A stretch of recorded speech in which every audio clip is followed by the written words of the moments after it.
17वें श्लोक में भगवान कहते हैं अविनाशी तो तद्विदि येन सर्वम इदम ततम विनाशम अव्यासस्य न कश्चित् कर्तुम अर्हति। अविनाशी तो उसको जान जिससे यह संपूर्ण संसार व्याप्त है। इस अविनाशी का विनाश करने में कोई भी इस अविनाशी का विनाश कोई भी नहीं कर सकता। अविनाशी तो तद्विदि, पूर्व श्लोक में जो सत असत की बात कही गई थी उसमें पहले सत की व्याख्या करने के लिए यहाँ तू पद है। उस अविनाशी तत्व को तू समझ, ऐसा कहकर भगवान ने उस तत्व को परोक्ष बताया है।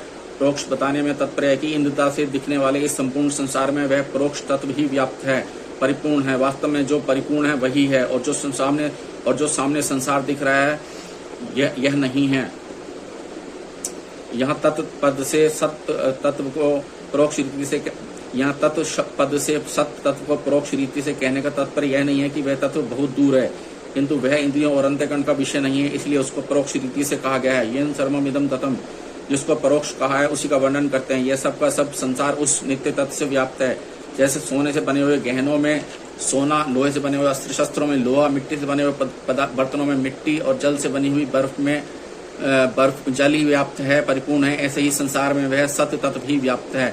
अतः वास्तव में इस संसार में वह सत्य तत्व ही जानने योग्य है। विनाशम अविनाशस्य यह कश्चित् कर्तुम अर्हति।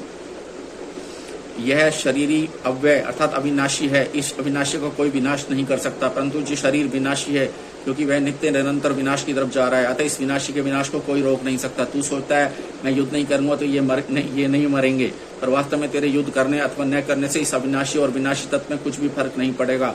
अर्थात अविनाशी तो रहेगा ही और विनाशी का नाश होगा ही। यहाँ अस्य पद से सत्य तत्व को इंद्रता से कहने का तात्पर्य है कि प्रतिक्षण बदलने वाले शरीर में जो सत्ता दिखती है वैसी सत्य तत्व की है। मेरा शरीर है और मैं शरीरधारी हूँ, ऐसा जो अपनी सत्ता का ज्ञान है उसी को लक्ष्य करके भगवान ने यहाँ अस्य पद दिया है।